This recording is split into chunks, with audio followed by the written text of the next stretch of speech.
नमस्कार, मैं प्रवीण अलावत हूं। आप 90 डिग्री देख रहे हैं। हरियाणा में जहां कांग्रेस लगातार जूझ रही है केवल एक रिपोर्ट अपनी तैयार करने के लिए कि आखिरकार इतनी लहर के बावजूद कांग्रेस हारी तो हारी कैसे। तमाम तरह की अटकलें चल रही हैं कि कांग्रेस ने कमेटियां तक बना रखी हैं कि उनकी रिपोर्ट कब आएगी, जिससे ऑफिशियल तौर पर कांग्रेस ये माने कि इस कारण से वाकई में कांग्रेस की हार हुई है। लेकिन दूसरी तरफ अब ये सवाल उठता है कि आखिर बीजेपी इतनी कामयाब पार्टी आखिरकार कैसे है, कैसे तीसरी बार हरियाणा प्रदेश में बीजेपी ने आसानी से अपनी सरकार बना ली, वो भी पूर्ण बहुमत के साथ। अब की बार दोस्तों बीजेपी ने तमाम अटकलों पर विराम लगाते हुए, तमाम जो मीडिया हाउसेज हैं उनको चौंकाते हुए 48 सीटें हैं वो हासिल करी हैं। पिछली बार से काफ़ी सीटें ज़्यादा अब की बार पूर्ण बहुमत है बीजेपी का आया है। लेकिन ये देखिए, सरकार बनाने के बाद भी भारतीय जनता पार्टी और उसका कैडर, उसका संगठन, उसका केंद्रीय नेतृत्व कितना सीरियस होकर राजनीति करता है। पार्टी जिन 42 सीटों पर हारी है, बीजेपी आलाकमान ने उनकी रिपोर्ट है वो पेश करने के लिए कहा था और पूरे एक महीने तक जो बीजेपी के जिला अध्यक्ष हैं, जो बीजेपी के हारे हुए प्रत्याशी हैं, उन तमाम हलकों के जो संगठन के लोग हैं, उनसे लगातार बीजेपी ने एक महीने तक फीडबैक लिया और अब बताया जा रहा है कि बीजेपी ने हार को लेकर, जिन 42 सीटों पर हार हुई है उनको लेकर अपनी एक रिपोर्ट तैयार करके बीजेपी आलाकमान को है वो भेज दी है, जिसमें पार्टी ने ये माना है कि कुछ टिकटों के वितरण में कई जगहों पर भीतरघात हुआ है, किसानों की, जाटों की, सिख बेल्ट में नाराजगी है झेलनी पड़ी है और कई जगह पर संगठन ने अच्छे तरीके से काम है नहीं किया है, इसलिए बाकी बची हुई 42 सीटों पर बीजेपी की हार हुई है। पार्टी ने अपनी रिपोर्ट में ये भी पेश किया है कि अगर उन सीटों पर और ज़्यादा ध्यान लगाया जाता तो बीजेपी हरियाणा में 48 से भी ज़्यादा सीटें हैं वो जीत सकती थी, क्योंकि कई सीटों पर हमने देखा कि ना भाजपा के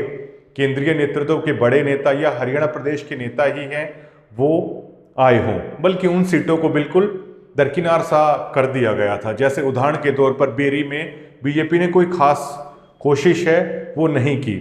झज्जर में भी इसी तरह देखने को मिला, कोई खास कोशिश है वो नहीं हुई। तो पार्टी ने अपनी रिपोर्ट में ये भी भेजा है कि केवल कुछ सीटों पर ज़्यादा फोकस किया गया, बाकी सीटों पर पार्टी ने फोकस नहीं किया, इसलिए हार हुई है। इसके अलावा एक सबसे बड़ी बात और बीजेपी ने कहा है कि किसानों की, जाटों की नाराजगी है बीजेपी को इस चुनाव में भी झेलनी पड़ी है। जाटों की नाराजगी 30% तकरीबन वोट बैंक है वो भाजपा को गया है, उसके बावजूद भी बीजेपी, आप अंदाजा लगा सकते हैं कि कितनी सीरियस तौर पर उनके लोग हैं, उनका संगठन है, काम करता है। 30% वोट बैंक बीजेपी को जाना एक आश्चर्य की बात थी, कोई अंदाजा नहीं लगा रहा था कि 30% जाट वोट बैंक बीजेपी को जाएगा। लेकिन तब भी पार्टी ने यह माना है कि जाटों की नाराजगी थी, किसानों की नाराजगी थी, सिख बेल्ट में पार्टी ने यह माना है कि उन्हें खासकर है वो नुकसान हुआ है और अपनी ये रिपोर्ट है उन्होंने आलाकमान को सौंप दी है। इसके अलावा पार्टी ने यह कहा है कि जहां पर भीतरघात हुआ है, जो संगठन के लोग थे घरों से नहीं निकले, पार्टी के लिए काम नहीं किया है, उसको लेकर पार्टी जल्द ही संगठन में बड़ी तब्दीली है वो करने जा रही है। लेकिन दूसरी तरफ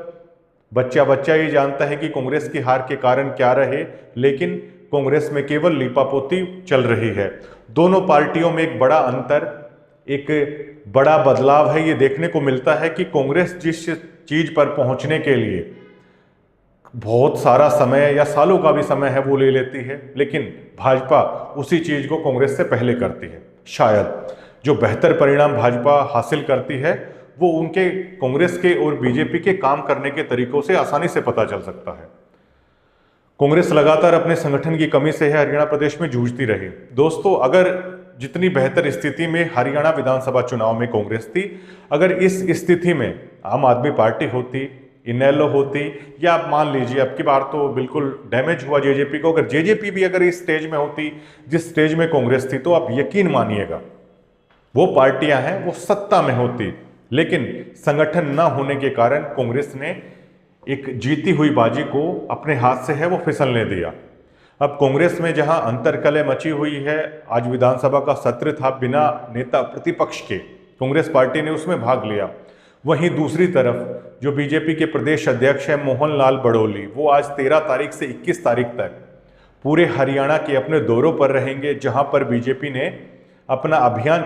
चलाया हुआ है 50 लाख कार्यकर्ताओं को पार्टी के साथ जोड़ने का।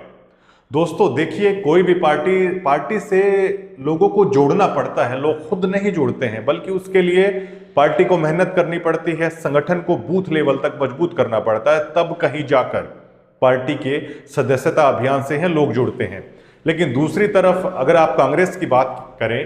तो क्या कांग्रेस कभी कोई इस तरह का एजेंडा पेश कर पाई हरियाणा प्रदेश के सामने कि उन्हें इतने कार्यकर्ता हैं वो जोड़ने हैं? ये बड़ा फर्क दोनों पार्टियों की राजनीति में कम से कम हरियाणा में देखने को मिलता है। अब बीजेपी 50 लाख नए कार्यकर्ताओं की तरफ जा रही है। आप अंदाजा लगाइए कि जिस प्रदेश की आबादी 2.5 करोड़ के तकरीबन हो, उसमें से अगर 50 लाख आप सदस्यता अभियान बनाकर चलाकर पार्टी के साथ कार्यकर्ताओं को जोड़ते हैं तो निश्चित तौर पर आप एक बेहतर परिणाम की उम्मीद कर सकते हैं। और शायद ये बड़ा फर्क है जिसके कारण बीजेपी ने अब की बार हरियाणा चुनाव में सबको चौंकाते हुए, तमाम अटकलों पर विराम लगाते हुए एक बड़ी ही बहुमत के साथ शानदार जीत है वो दर्ज की है। धन्यवाद।